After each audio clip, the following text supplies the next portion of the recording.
The pouch reset. Should you do it? People swear by it. Or is it just more pureed baby food?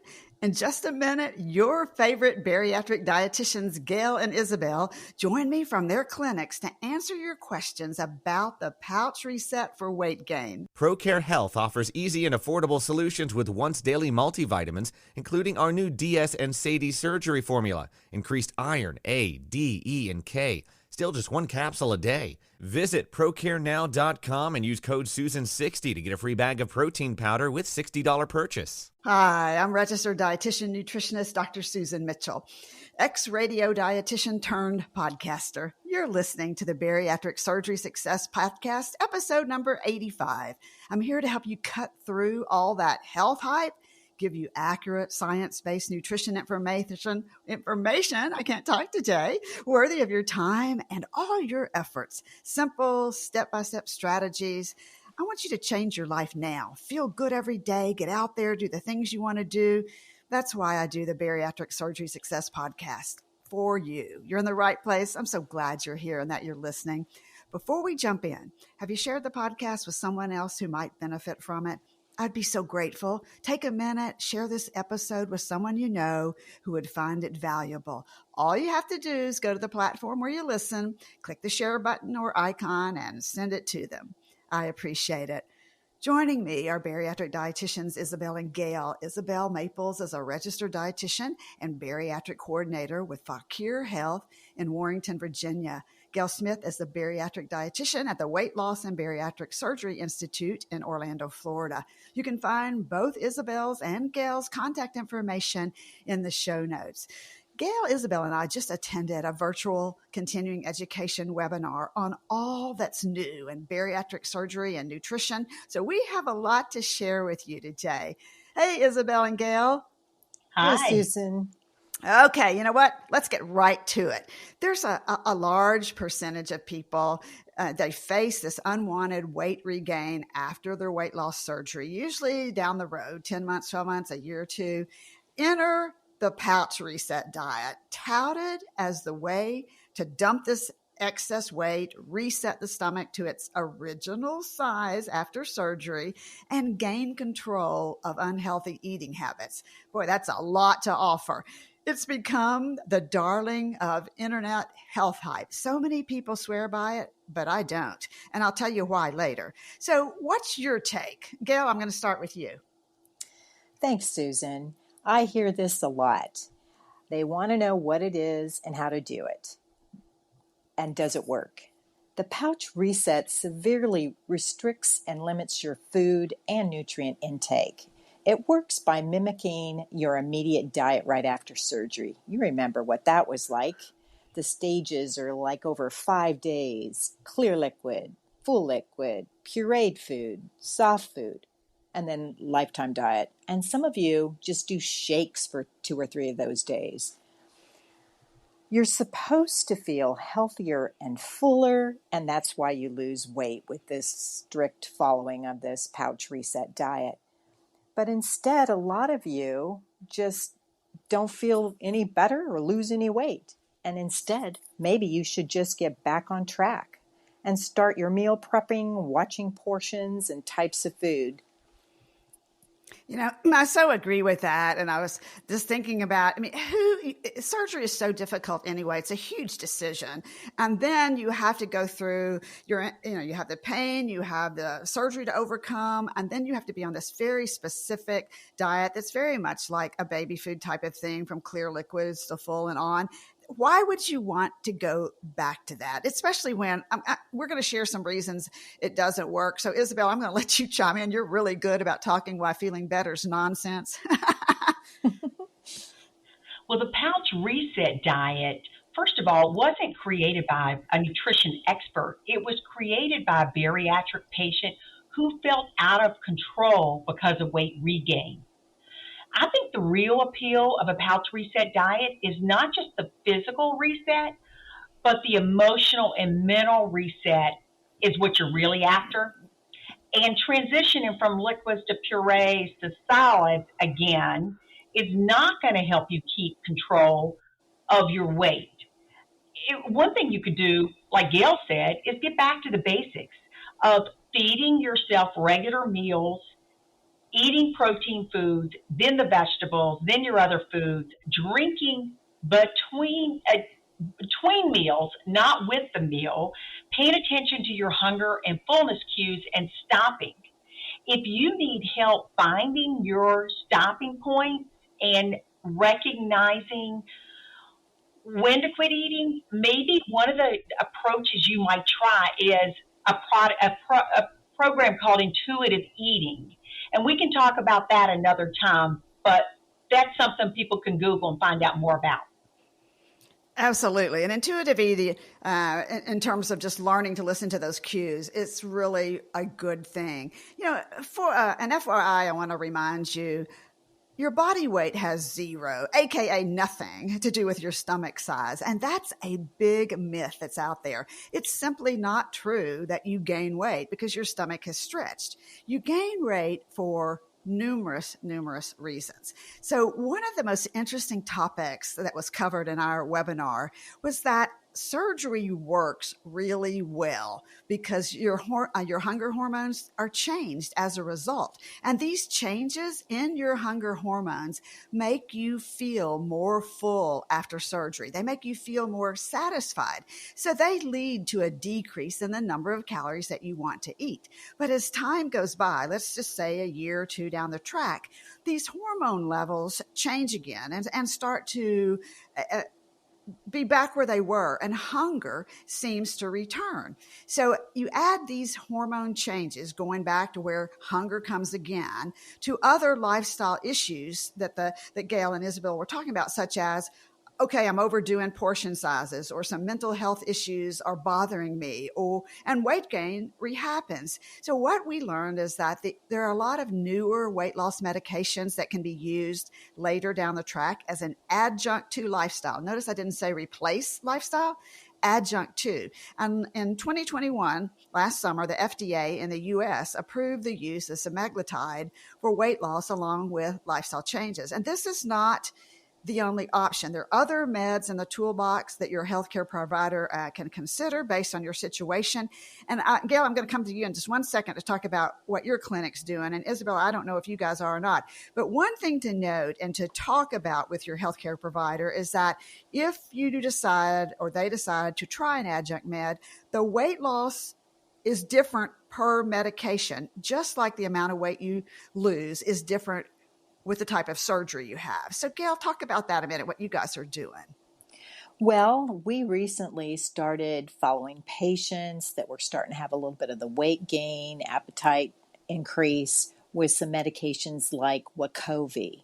And that helps patients decrease their appetite, and it also helps control some of their blood sugar issues as well. But they have to come in, they have to be checked like once a month before they can get the medication.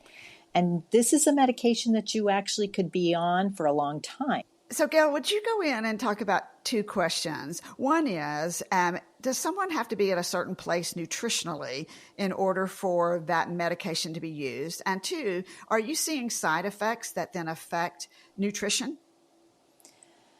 Supposedly, we've just started using it in the last 6 months to less than a year.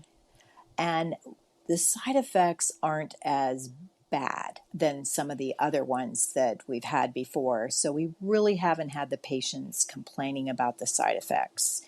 As far as where they need to be, they have to be like overweight, like I think at least a 30 BMI before we can use it, or a little under it, between 25 and 30. But they have to be followed. They really do. Yeah. And that's the most important thing. And they might have to have their heart checked to make sure everything's okay there before putting them on them. Okay. What about you guys, Isabel? Are you using any of the meds in your clinic? We are not. Okay. And is that something that's being talked about? Do you know? We are working with our bariatricians who are not part of our immediate team, but referrals about medications. And I have a couple patients I'm very interested in trying with that.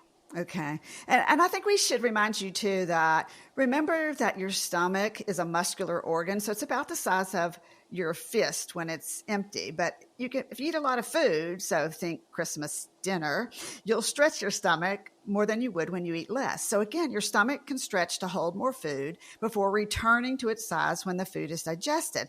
Your surgery, and again, depends on which one and how, does drastically reduce its ability to stretch, but it doesn't eliminate it altogether.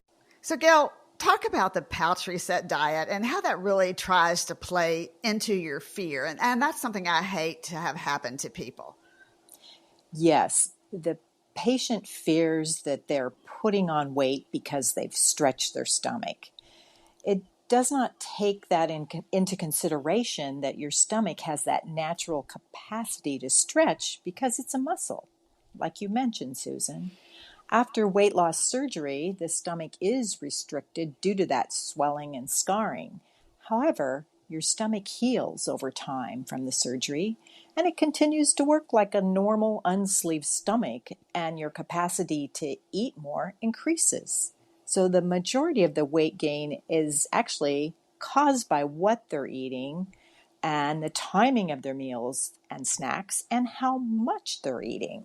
So you've got to remember to keep meal prepping and having those smaller amounts of 4 to 5 or even 6 small meals or snacks per day of only that 4 ounces, half cup, or maybe 3/4 cup. And remember to spread it out throughout the day.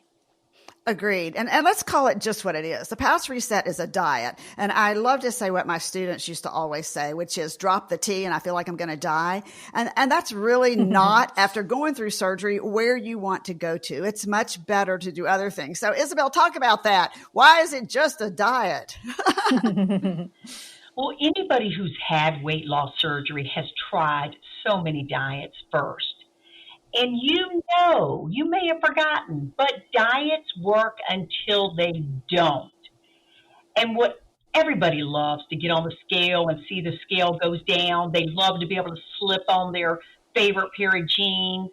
But the flip side of that hurts me as a dietitian.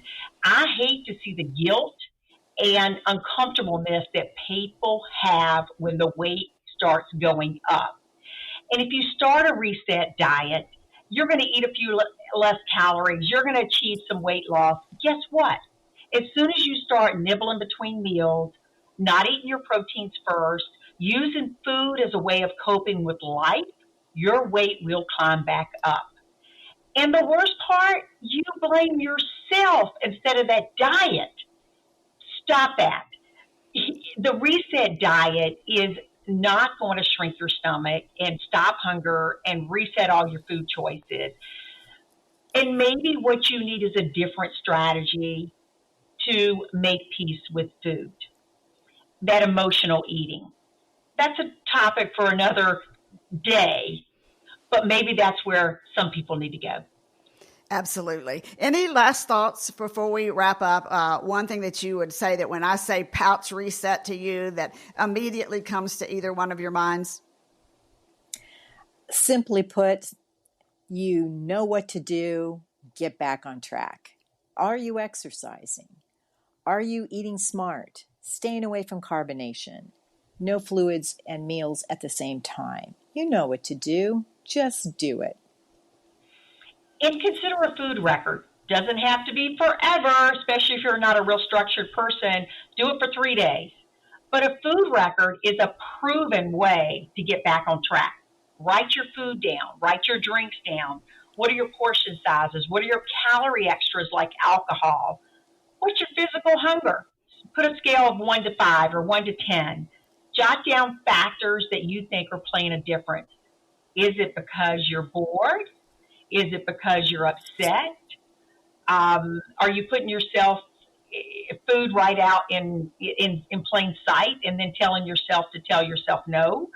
Review what the issues are and pause when you think about eating. Maybe you give yourself permission to eat it, but do it at the next meal, not right then just because a craving or a thought passed your mind. Look what is that food trying to do for you? What do you want it to do for you? Think I agree. first. Good stuff. Okay, you heard them. Remember, a pouch reset is a diet. It makes you feel like you're going to die, and it doesn't put your focus back where it needs to be. So forget about it. In other words, and kick that guilt to the curb. What you've got to figure out is, where's the leak? Okay, where's the leak here? Have you stopped your supplements? Have you quit exercising so you don't have enough muscle mass to burn the calories? Are you eating slider foods? Not dealing with emotional issues? Do a little bit of an up close and personal, ask yourself, have a conversation and decide, what do you really need to do to get back on the track you want so that your journey goes where you want it to go? Because remember, you're worth it. Bariatric Surgery Success with dietitian Dr. Susan Mitchell is produced and owned by Practicalories, LLC, all rights reserved. Remember, the content provided on this podcast is for information purposes only and doesn't create a patient-provider relationship. It's intended to provide reference material and is not designed to provide medical advice. Please consult your healthcare provider regarding any medical issues you have relating to symptoms, conditions, diseases, diagnosis, treatments, and side effects. Podcast guests express their own opinions, experience, and conclusions which do not necessarily reflect or agree with the host, Dr. Susan Mitchell or Practicalories, LLC.